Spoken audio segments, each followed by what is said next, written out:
This is the Content Marketing Podcast, episode number 166, Demand Generation. Let the Sales-Marketing Lovefest begin.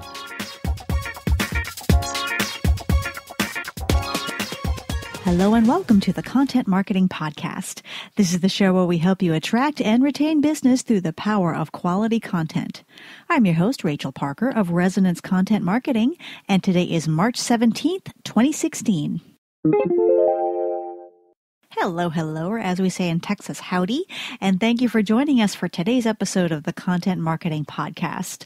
I also want to wish a very happy St. Patrick's Day to my fellow Irishmen and Irish women, even if you are Irish just for today. Hope you're all wearing your green and not getting pinched. It's a little tradition we have here in the States. I don't know if it happens anywhere else, but if you're not wearing green, you will probably get pinched, and where that pinch occurs is up to discretion. Anyway, just a reminder, we are live on iTunes and Stitcher and SoundCloud. So if you like what you hear today, please feel free to click on over and subscribe so you can get every single episode delivered directly to your happy little ears.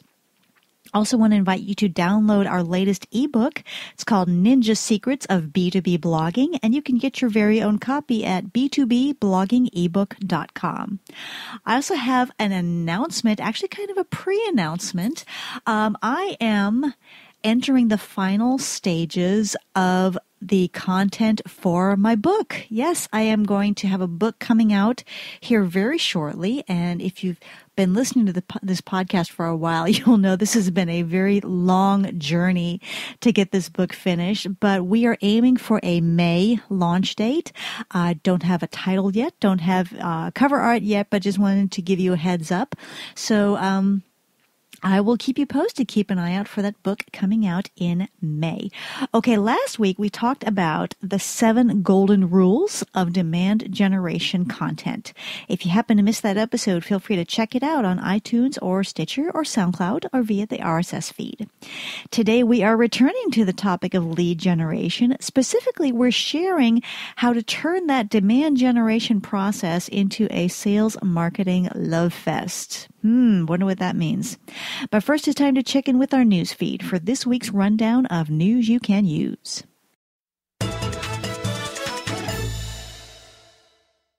Got some news out of Blab starting off this week's newsfeed. And I have to say, Blab is getting a whole lot of buzz these days. And I say, Periscope, they better watch out because they are in real danger of losing their spot at the top of the live video mountain. And then, of course, Facebook is coming on the scene with Facebook Live. So the live video space is getting very interesting.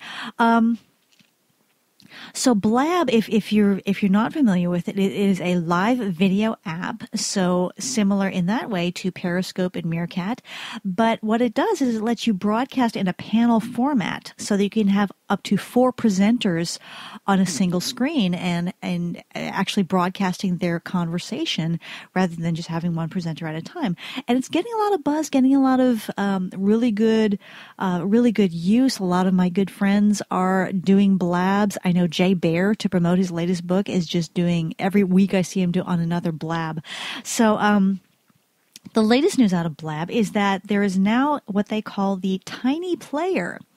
This is an embeddable player, and what it does is you set up some code on your web page. Could be your home page, could be your blog page, and when you go live with your Blab, the player will automatically pop up in the lower right corner of your website. So if someone goes to your blog page or your home page, they will automatically see the player for that live Blab in the lower right corner, and then they can click on that and go to your Blab. So pretty ingenious feature from our friends over at Blab. It does involve some code that you need to copy and paste into your website or your web page HTML. It seems pretty simple. So if you would like more info, I will provide the link to the Medium article that goes into more detail. And you can check that out in the blog post for this episode. Some news out of Twitter. Twitter has tweaked its Moments feature, which is, of course, the feature for showing you what is getting the most buzz, what is trending in Twitter. And it is what you can do now is you can tap a link to a news article, blog post, recipe, whatever is being shared directly from the moment. So when you go to Moments, you can flip through the top tweets that are being shared around that moment, whatever that topic happens to be, whether it's elections 2016 or whatever.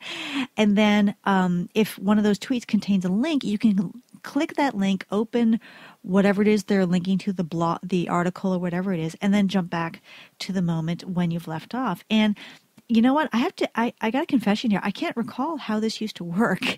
I think before you would have to click to open the tweet itself and then click the link. So it kind of simplifies that process, which is good news if your content is being linked to in a tweet that winds up in Twitter Moments. So interesting feature from our friends at Twitter. Okay, our content hit of the week. This is an interesting one. It's called 3 Surprising Steps to Help You Think Outside the Content Marketing Box. This is a post by Calvin Koepke. Calvin, I hope I'm saying that right. Koepke over on the Copy Blogger blog. Have I mentioned later how much I love Copy Blogger? It's one of my favorites. Just love how they post really, really interesting content that's outside the mainstream. So what Calvin covers in this post is that, when we think content, we think writing. We think writing, blog post, even with multimedia, that video starts with a script, or that infographic starts with something written out. And then beyond that, we think, yes, we need video production, we need graphic designers to create those infographics, et cetera, et cetera. But Calvin's thesis is that content marketing really comes down to providing free solutions to common problems. And that opens up a whole new world. And he even shares an anecdote about this programmer, which I kind of perked up with because I'm married to a programmer, and he would just kind of tinker and create little mini programs to solve individual problems and post those programs out on the web for anyone to copy, to use for their own purposes. And that actually led to some interesting results. So it's all about how we can think outside that writing box when we think about content marketing. Very interesting post, and I will, of course, provide the link in the blog post for this episode. Okay, that's it for this week's update. If you stumble across something you think might be of interest to your fellow content marketers, please tweet it to me at Resonance CONT, that's Resonance Content with the ENT lopped off, so that we can share with our community next week. Now it's time for this week's Spotlight segment, Demand Generation. Let the Sales-Marketing Lovefest begin. Of course, all this month, demand generation is a topic that we're coming back to again and again. And this was inspired by a conference that I went to last month, the B2B C2C conference, and they had an entire track on demand generation. And it really got me to thinking about the connection between demand generation and content marketing, and how we as content marketers really need to understand demand generation and how our content fits in. And today I want to talk about the fact that demand generation done well creates a seamless funnel that starts with the first impression and then funnels all the way down to that sales conversation with the business development specialist. And so it requires some collaboration between sales and marketing. This is kind of dicey because there has historically been a love-hate relationship between these two departments. Sales says, oh, you marketing types are such prima donnas, you get the fun job. You get to sit in the office all day, come up with pretty words and pretty pictures, and we're the ones out there in the trenches getting these widgets sold. And quite frankly, again, this is sales talking. You guys could disappear tomorrow and we'd all still be fine because we would be out there pounding the pavement, knocking on doors, and getting this stuff sold. Well, marketing looks at sales and says, no, you guys are the prima donnas. Because how many appointments would you be getting if those prospects have never heard of us? We're out there making sure that this brand is known, that it's liked and that it's respected. And You think your prospects don't do their research before they return their calls? They are looking at our site. They're looking at our blogs and are looking at our videos. And if they don't like what they're seeing, guess what? That phone call of yours is not going to get returned. So, meh. I just stuck on my tongue. You can't see it. And so it goes. There's kind of this tension between the two departments. But when it comes to demand generation, we've got to get on the same page. There are no silos in demand generation. If there are, then it's just not going to work. We need to get together and we need to realize that we're all on the same team and that collaboration is not optional. It is absolutely vital if our demand gen is going to work. Because again, demand generation is all about creating that seamless funnel from first impression all the way to the sale and beyond. Let's not forget, after someone signs on the dotted line, that's not the end of our engagement relationship with them. We want to take those customers and turn them into evangelists. So it really is very intricate and very complex, and we've got to have sales and marketing on board. Because if the marketing end of the funnel, if we're not bringing in good qualified prospects, we're not doing our job. And then if sales isn't continuing that conversation rather than kind of going off and talking their own talk, then it's not doing its job. So if either side fails to hold up its end of the deal, everything falls through, and you won't achieve those goals that you've set for your demand gen strategy. So yes, we need to get sales and marketing together. How do we do that? Well, here's my perspective. There's a reason why countries don't negotiate treaties via email, right? There's a reason why treaties are not signed via DocuSign over a conference call, okay? They get in the same place and they sit face to face and they talk things out and they come up with a solution. And I think sales and marketing need to adopt the same approach. If we're just doing everything, throwing emails back and forth, it's just not working. That personal connection has got to be there. So my suggestion is that you call a demand generation summit and you get sales and marketing together in the same place at the same time to talk this out. Okay.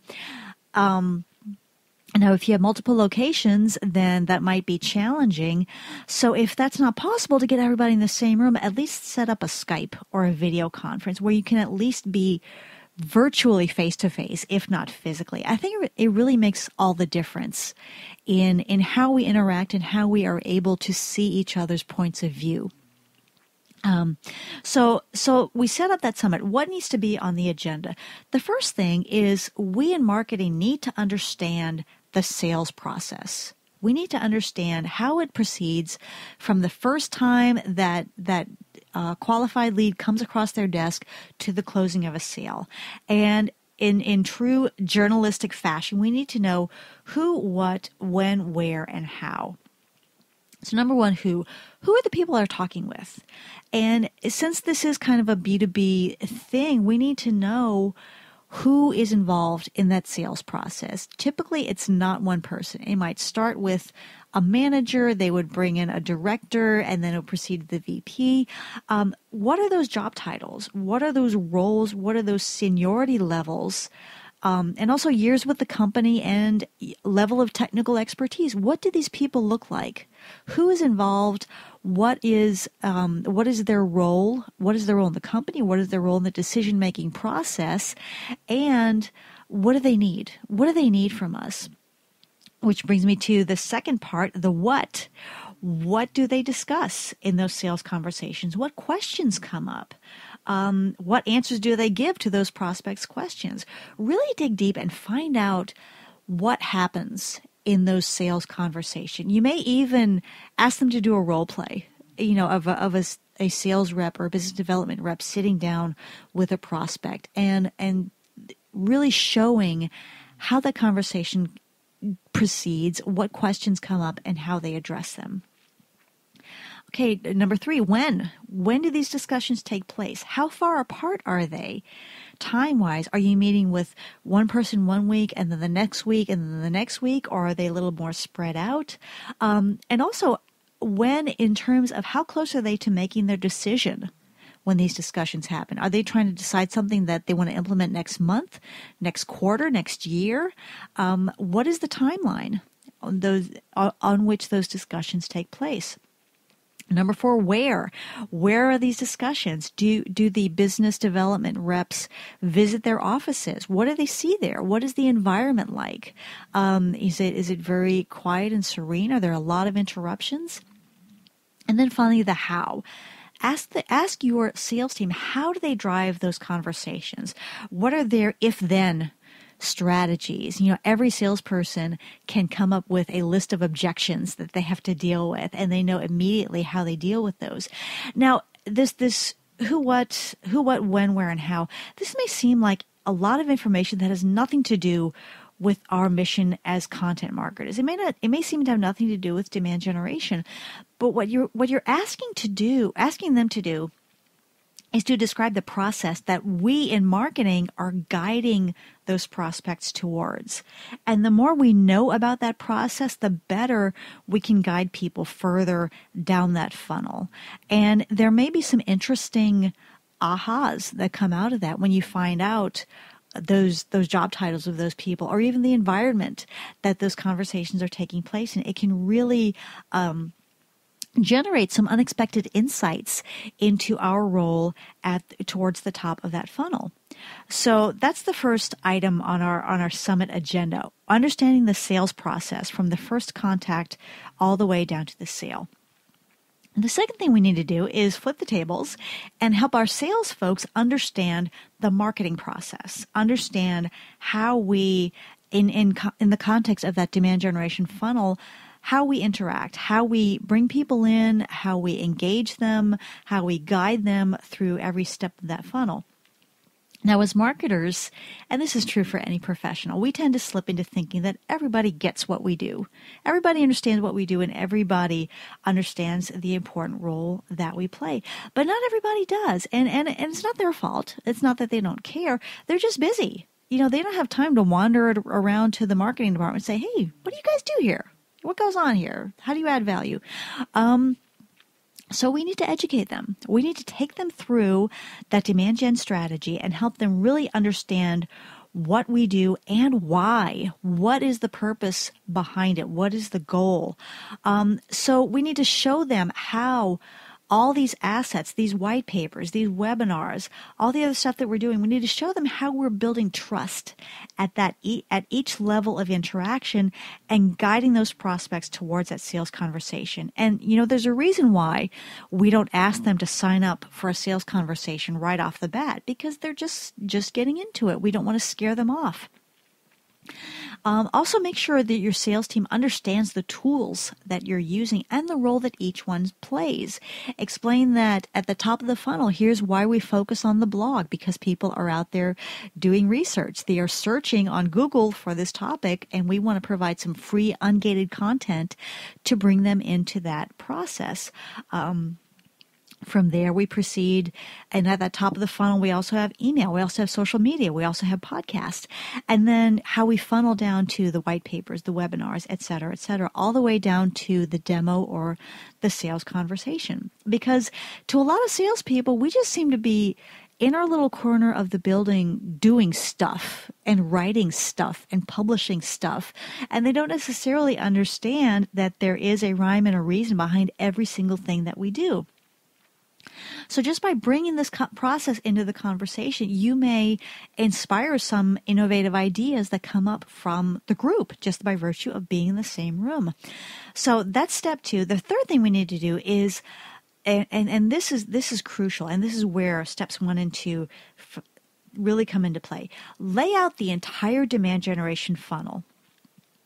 And starting that first impression, that first blog post, that first podcast, wherever it is, and then go all the way through the sales process. And what we want to do here is focus on that handoff between marketing and sales, that point where that qualified lead or that qualified prospect comes across the sales associate's desk.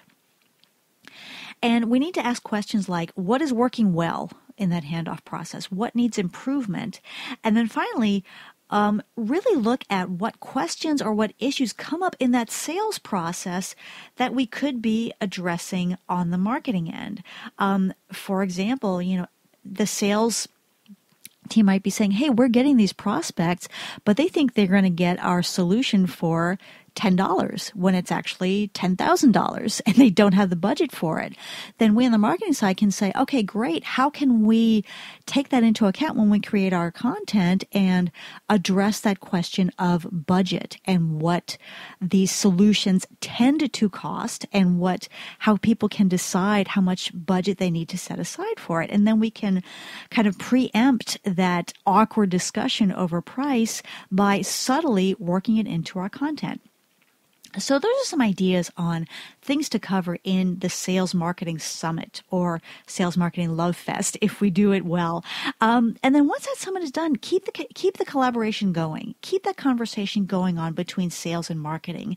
Keep sales apprised of how you're tweaking the process, when you've got new resources coming out to feed the process, and then what they need to know about everything that has gone on before the prospect gets into that sales conversation. And I would suggest that you hold these summits on a regular basis. Maybe, Demand Gen Summit, no, maybe twice a year. Get them together, get them excited about that process and their role in continuous improvement, because it is, we're all in the same team and we're two different sides of the exact same process, and we really need to help each other to make sure that those deals can get closed.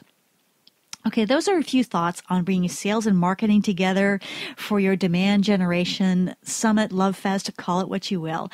If you have other ideas that you would like to share, I would love to hear from you, and you can shoot me a tweet at @ResonanceCont, or you can shoot me an email, rachel@resonancecontent.com. Now it's time for our content marketing tip of the week. It's very easy for us, even within our own departments, to get into a siloed mentality. And, the writer is writing, the editors are editing, the researchers are researching. But I will tell you, we make a mistake if we underestimate the power of brainstorming, of getting all those minds into the same room and focus on the same task. And I want to share with you one of the most effective techniques I've found in brainstorming. It's the yes and approach. And you may have heard this approach in things like conflict resolution and things like that. So in many teams, they have banished the word no, not, and can't. That's not one word, that's 3 words. The words no, not, and can't cannot be said in brainstorming sessions. Instead, they teach people to say yes and. So when you hear an idea, to say yes, to convey that I hear your idea and I validate it, I see its value, and the and says I'm going to add to it. So yes, your idea about, and I'm drawing a blank on examples, but yes, I understand your idea, and here's what else we can do. Here's how we can make that better or bigger. Because remember, brainstorming is not a place to whittle down, decide exactly what you're going to do. It's a place to gather ideas without judgment. And through the yes and, by using that yes and approach throughout the session, you will build up a bucket full of ideas that could contain your next great innovation. Okay, campers, that is it for me today. I hope you've enjoyed this episode of the Content Marketing Podcast. If you liked what you've heard, please feel free to subscribe on iTunes or Stitcher or SoundCloud or via our RSS feed. And if you really like what you've heard, please leave us a quick review on iTunes. I would so appreciate it. Also, don't forget to grab your free copy of our latest ebook, Ninja Secrets of B2B Blogging. You'll find that at b2bbloggingebook.com. As always, I like to leave you with a quote, and today's comes from John D. Rockefeller. He once said, quote, "Don't be afraid to give up the good to go for the great," unquote. Again, this is Rachel Parker with Resonance Content Marketing. Thank you again for listening, and we will see you again next week. Take care.